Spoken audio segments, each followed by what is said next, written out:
Good morning. I hope you had a good weekend. We're going to continue on with an exam review for the upcoming midterm. We talked about how it's over chapters 9, 10, 11. Make sure that you bring your calculator, a pencil, definitely get a Scantron. Those of you that are in Tuesday or Thursday morning, make sure you get it before the day of the exam. The bookstore doesn't open until 8. Make sure your Scantron has 100 questions total. The freezing point lab will be due, exam prep 2, and definitely make sure you bring take-home quiz number 5. I will not take quiz number 5 late, so you leave everything else at home, but make sure you bring quiz number 5 if you want to turn it in. 20 multiple choice questions, 7 short answer questions. There is a 5-point extra credit question in there as well. And if all goes well, on this Friday, towards the end of lecture, I'll be returning it again with a summary sheet. Any questions? This kind of stuff. Let's do it. I'm going to show the answers to this one. We did this one on Friday before we left, but in this calculation, which was to go from essentially these gram amounts to mole fractions, these numbers will be helpful to you in a little bit. So before we leave this one, let's just review real fast. This was about 2 gram amounts. You have grams of solute and grams of solvent. We wanted to find the mole fraction of the ethanol, the solute. So you turn both of those quantities into moles, and then the mole fraction, moles of solute ethanol divided by total moles, gives you the answer of 0.12, the mole fraction. Write these two numbers down. They will be helpful. The next several slides will be problems that are very similar. So this next one is very similar. This one is to find the weight percent of the ethanol in the solution. So in this one, see if you can use this information to see which of those best represents the weight percent or mass percent.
Excellent. So weight percent, grams of what you're looking for on top divided by total moles, or grams, on the bottom, times 100%. So in this case, you want to take the 92 grams and you want to divide it by parentheses 270 plus 92. Make sure that you add the 92 to the bottom as well. It's total mass times 100%. And if you do that, you should get answer C. All right. If you do 90 divided by 27, I think that's where this number was popping up. But yeah, make sure you divide by total mass. Just like mole fraction, you divide by total moles. Any questions on it? Same amounts, same grams, but what I'd like you to do now is figure out the molarity of the ethanol solution. So molarity does use the moles from before, or you can use calculator. if you can find the molality of the ethanol.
Outstanding. Molality, the little m, moles of solute per kilograms of solvent. So in this case, water is the solvent. How many grams in a kilogram? 1,000, right on. So that would be 0.270 kilograms on the bottom. And in the top, you want to take the 92 grams of ethanol and turn it into moles. Ethanol is like 46 grams per mole, something like that. And if you do that, then it comes out to be 7.41 molal. So here's the exact molar mass, 46.1. So it's 2 moles divided by 0.270 kilograms. Sweet. Any questions on that? Yeah. So molality is basically moles of solute over kilograms of solvents. That's right. That's right. That's right. Good. Molarity is another one you can do. But notice on this problem that a new unit is popped up here, and that's the density of the solution. If you go molality to weight percent to mole fraction, any of those, you don't need the density, okay? But if you're going from one of those three to molarity, then you need this number. And along with what Dimitri just said, molarity is moles of solute, same, but on the bottom it's liters of solution. So here's the same ingredients as before. See if you can use this information to figure out what the molarity of this solution is. So water is about 1 density, right? No, don't go there. You use that density only. Don't use water. We'll talk about that. See if you can figure this out. So yeah, but don't use the numbers I give you. I'm trying to protect you, Dimitri. I'm not scolding you. I'm trying to protect you. Yeah. Totally. We'll talk about that a little bit too.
Dimitri brought up a good point earlier about the density of water, and I want to go back to it.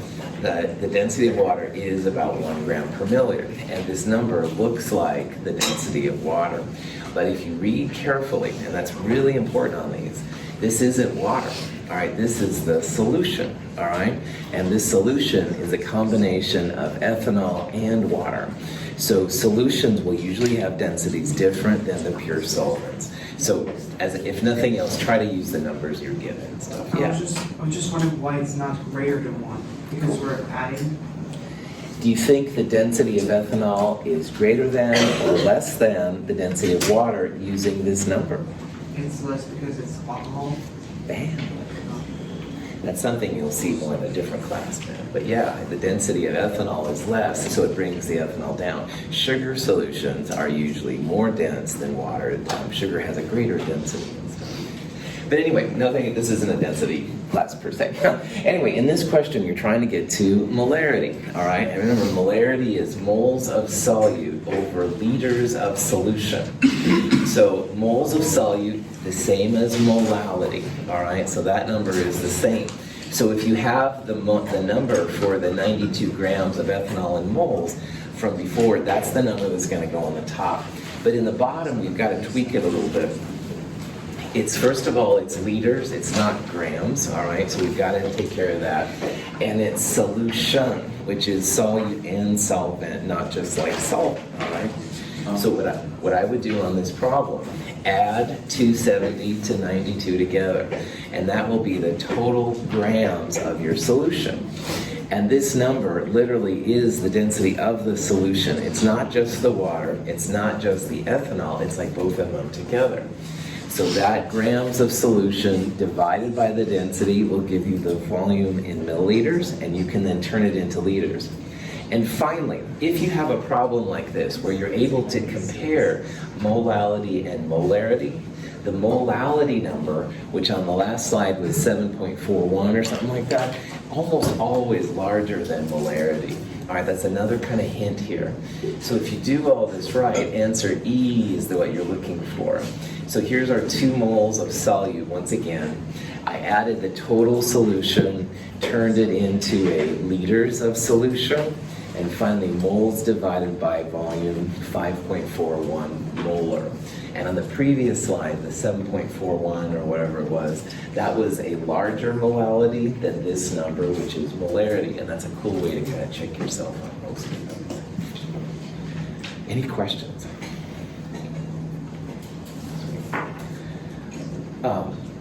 One more type of problem we should definitely look at. Same exact things as before. We have another aqueous solution of ethanol. It has a density of 0.9163 and a concentration of 0.801 moles per liter. And I'd like you to convert this into mole fraction, all right?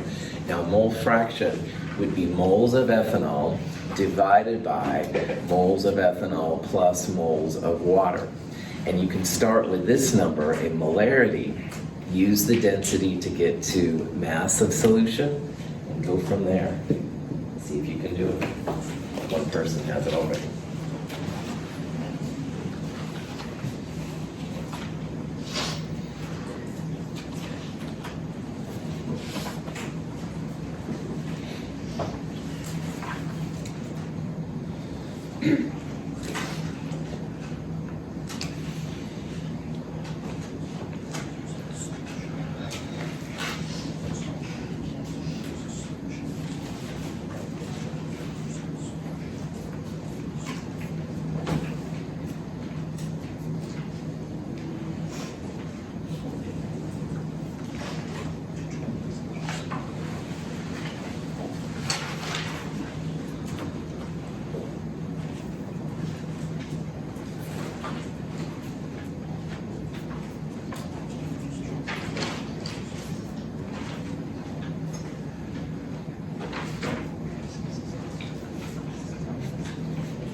Off.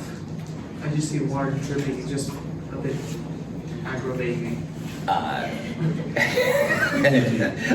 It's been doing that since like the first Yeah. This is one of those fun things. We've had such a problem with this faucet, and for chemistry demos, sometimes it's nice to have. This is also an eye wash station, so we kind of need this in here. But on the other hand, as you can tell, yeah, we got a drip going on. I'll try and double check to see if they have a work order to fix it, man. So, Save the water. yeah, peace and love, brother. Absolutely, man. So, I'll make a Palm Pilot note here.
If you're given a problem like this, assume you have 1 liter of solution, all right?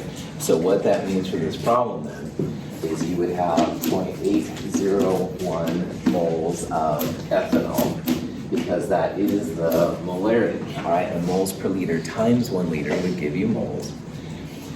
And from here, you can turn it into grams, although really in this problem don't have to. All right, well, maybe you do actually. And you'd have 1 liter, and there are 1,000 milliliters per liter. And then this density here, 0.9163 grams per milliliter. This would give you the grams of the solution. And again, solution in this problem is ethanol plus water. So I'm gonna have to go back here. I didn't realize that, yeah, we're gonna have to convert this into grams, and I think the number was 46.1 grams per mole, and that'll give you the grams of the ethanol. So this number is ethanol plus water. This is just ethanol. So this minus this will give you the grams of the water.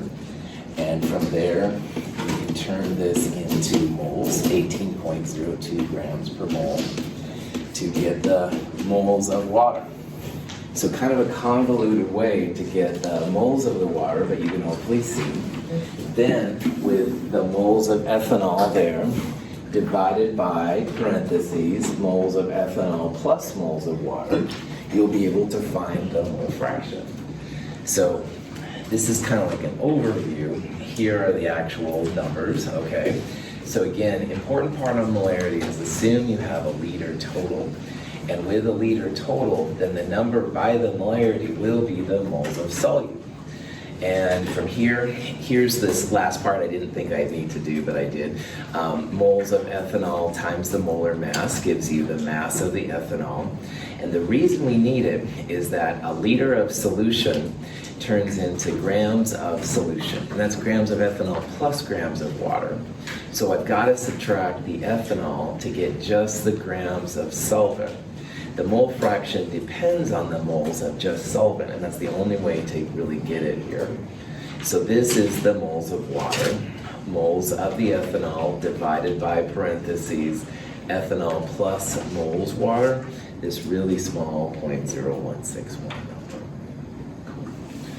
All of these problems are things you can do, but you do need to know like where to start, all right? And Madison and I were talking about this earlier.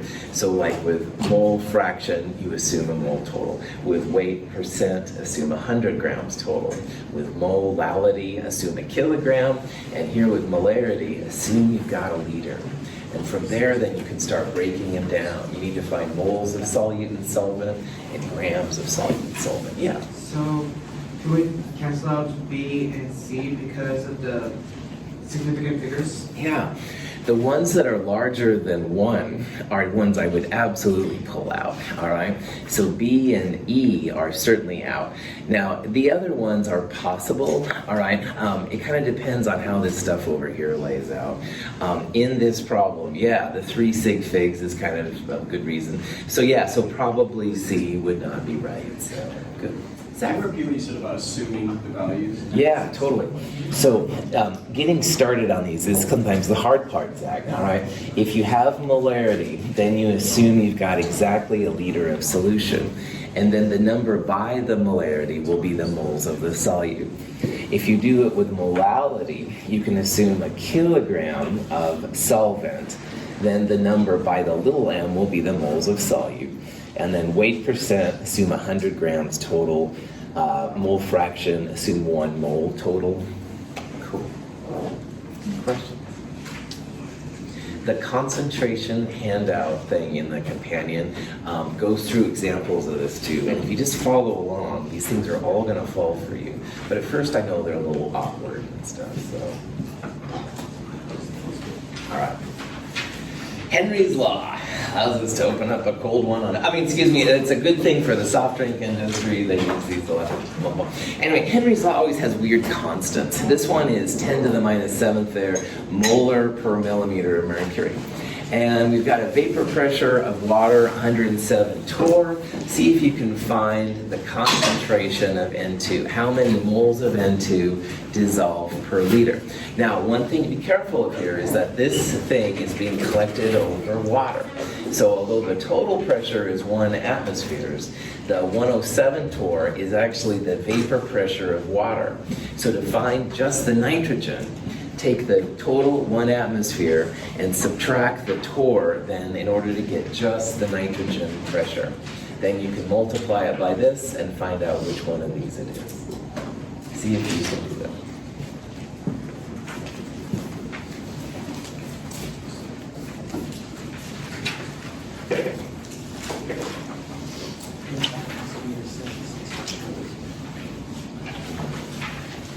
How many torr are there in the atmosphere? atmosphere, 375.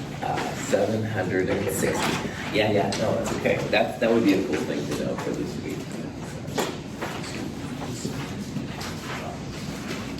Torr and a millimeter of mercury. Yeah.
I understand completely.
This S right here in Henry's law has different names to it, all right?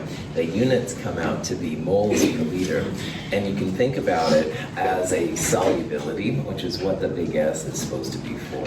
So it's how much gas like dissolves in water per liter, if you will.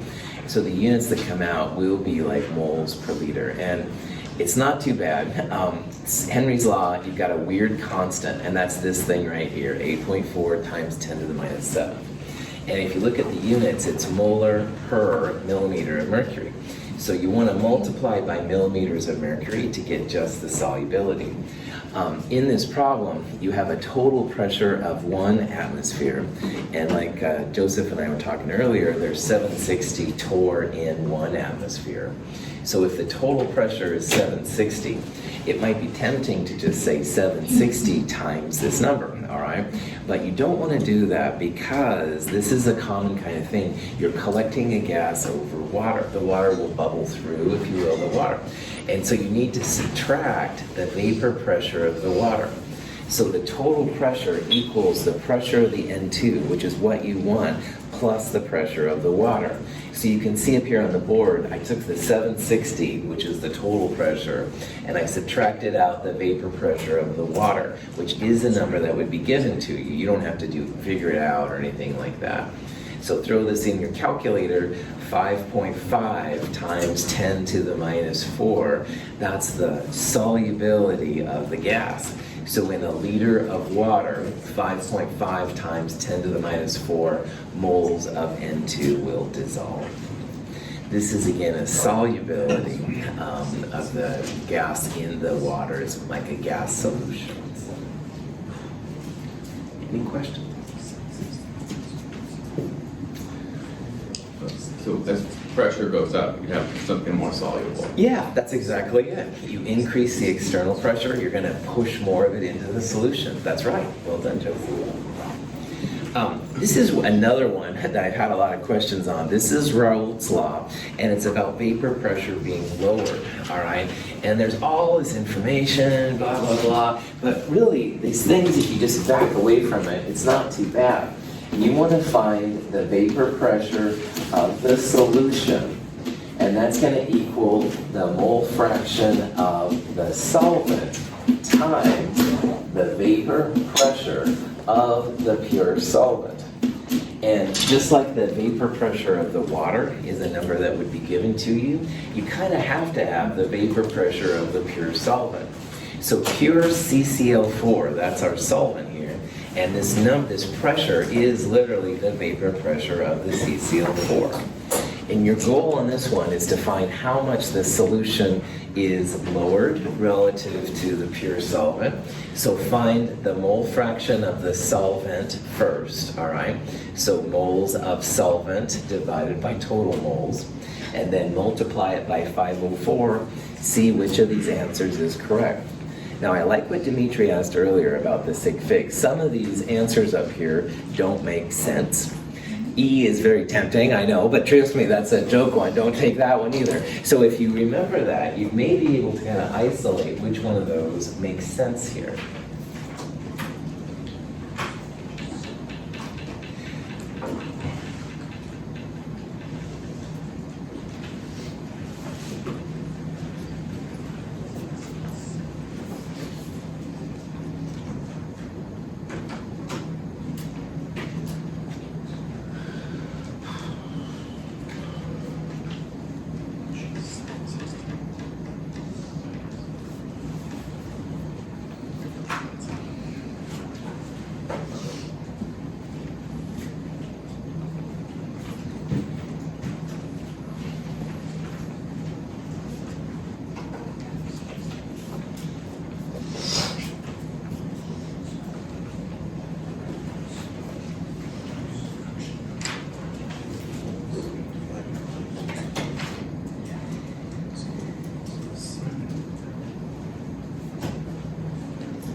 Things that are big are usually not volatile. So iodine is 126 on the periodic table, and there's two of them, so that's a pretty large molar mass. You also don't see the vapor pressure of iodine out there, which is another thing. But finally, Zeke, if this was the exam this week, you'd be welcome to come into the front and ask me, because that's a legit question to ask. Would key words like the words pure represent solid weight? Pure. Pure CCl4, would that represent, would the keyword pure represent solute? Yes, that's right. That's right. So in this problem, let's talk about it. Pure CCl4. Like Zeke said, this is the only thing that had a vapor pressure to it, all right? And that's the part you want to figure out the vapor pressure of the CCl4 in the solution. So let's, in this problem, what you want to do is find the mole fraction of the solvent times the vapor pressure of the pure solvent. And the vapor pressure of the solvent's number kind of has to be given to you. Zeke, though, is right. You can have a volatile solute, all right? So iodine potentially could be. But here's a bunch of reasons why it's not in this case. So first of all, iodine has a really big molar mass. It's 250 whatever, 260 whatever. And big molar mass things tend less to get into the gas phase than less filler things. So that's one reason. But also there isn't a vapor pressure of the iodine, and that's another way. But also, if you ever have those kind of questions, you definitely are welcome to come up and ask me during the exam, because that's a fair question. But anyway, what's happening here is we're assuming iodine has no vapor pressure and pure carbon tetrachloride, 504 millimeters of mercury. So in the solution, the iodines are going to be the blockers. They're going to block the liquid CCl4s from getting into the gas phase. So whatever number we calculate, it has to be a number less than 504. It's not going to be 504 because this is not pure, all right? It certainly will not be more volatile than it was before, all right? It has to be a number that's less. And you can probably see that 10.1 is pretty low compared to 504. So by either doing the math, like right here, or by just kind of rationalizing it, 494 is where you want to go on this. The iodine is blocking the CCl4. Normally CCl4 has this vapor pressure, but the iodine is blocking them from going from liquid to gas. So the vapor pressure has been lowered. That's the idea of Raoult's law. So you see a problem like this, all right? It's mole fraction of solvent times the vapor pressure of the pure stuff. The solution vapor pressure will be less than the vapor pressure of the pure solvent, all right? It won't be a number equal to or definitely not greater than. And it's usually not a lot less, but it is less than it was before. Yes? Shouldn't be a decimal right after the 494? Why? Significant figures? If the number, oh, I see what you're asking. If the number ends with a 0, Dimitri, then that would be important, all right? So if it was 490 and we wanted to call that 3 sig figs, then we would put a decimal there. But if the number is non-zero, lazy chemists will just usually ignore it. If you put one there, it's not the end of the world by any means. No points off, but lazy chemists will only do it with zeros. Good question. Yeah, it took me a while to tune in there. Other questions? Boiling point elevation, freezing point elevations definitely are the important ones. Those are something that we did in lab last week, and it's something we can figure out molar masses, blah, blah, blah. In this problem, I want you to see how much of this ethylene glycol you need to add to 125 grams of water, and we're going to raise the boiling point by 1 degree. Now, what is the normal boiling point of water? 100 Celsius, that's good. What's the normal freezing point of water? 0, all right, and I would hope that those would be things that you would know this week. So anyway, so we're going to raise it from 100 to 101, basically.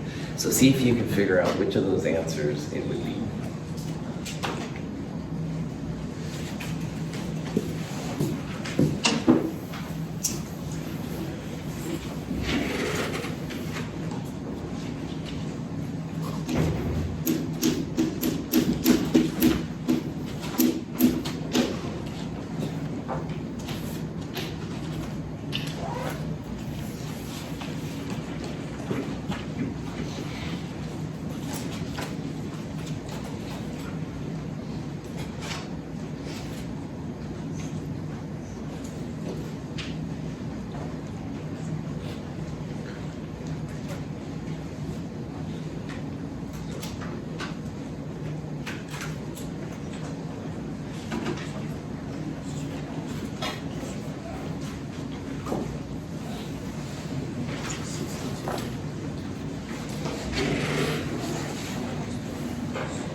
Excellent. So molality, delta T over K. I, Van Hoff factor, because this is all organic stuff, you don't have to worry about I. Only worry about I with ionic compounds. So delta T divided by K, you end up with 1.95 molal. It's not 1.95 grams or 1.95 molal. And to get rid of the molal, which is moles per kilogram, you need to multiply by the kilograms of water. So multiply by 0.125 kilograms. And you get 0.244 moles, all right? So again, not grams, but moles. And to go from moles to grams, that's when you're going to use the molar mass of this ethylene glycol, 62. You'll go from moles to grams, 15.1 grams. So watch the units, all right? On problems like this, the first unit was molal, and you can get rid of molal by multiplying by kilograms, and that gives you the moles of ethylene glycol. But then what they usually want on these problems is the grams, so just multiply by the grams. All right, so knowing then that these things, boiling points are increased of solutions relative to pure water, which of these do you think would have the higher boiling point? First of all, do you think they're the same? You not have enough information. Or do you think that the 0.1 molal sodium chloride or 0.15 molal sugar would be higher? And think about the I factors when it comes to this one. The I factor will be a factor in this one.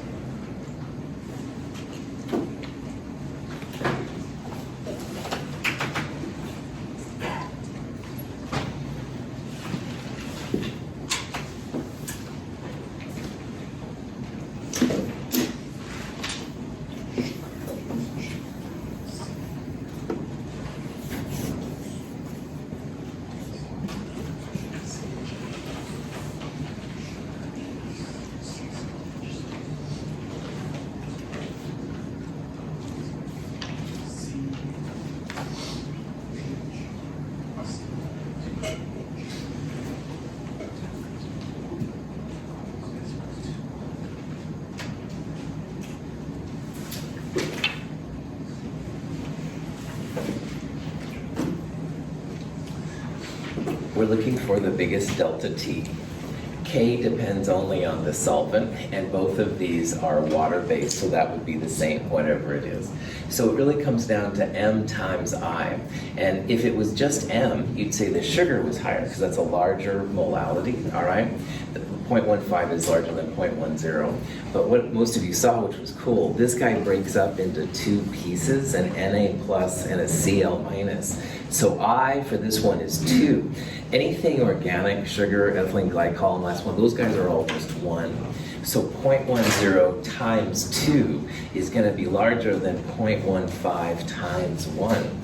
So even though the molality is larger for the sugar, we would expect the NaCl to probably have the larger boiling point. This is the hidden effect of these crazy I factors inside.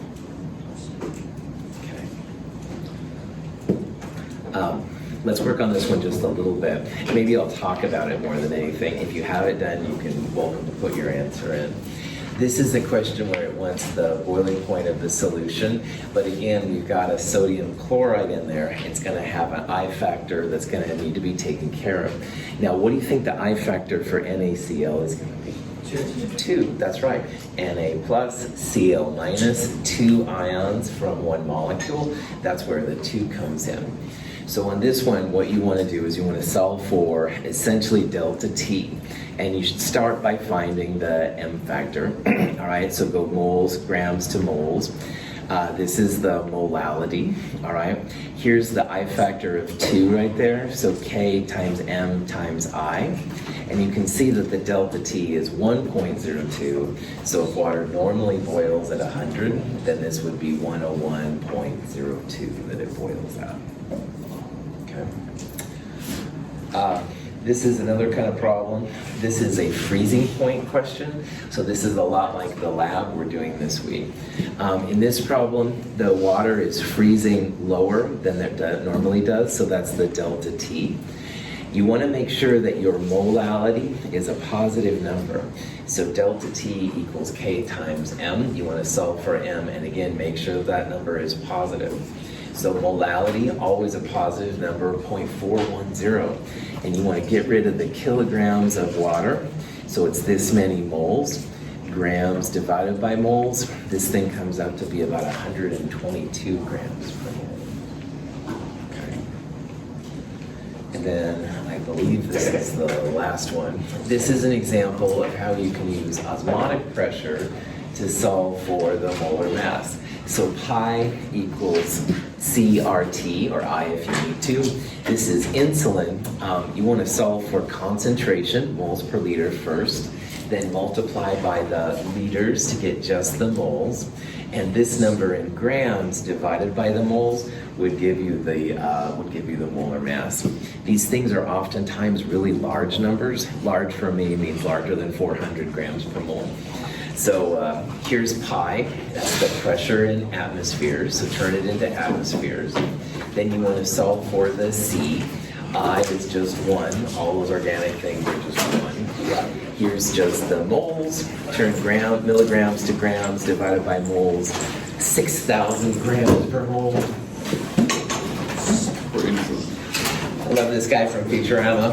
I'm not sure if he said molarity or molality. That's kind of how I feel when I think about molarity, molality. Anyway, knock this stuff out. We'll take care of business. We'll start the next chapter on Wednesday. Have a wonderful day. Thanks for being on.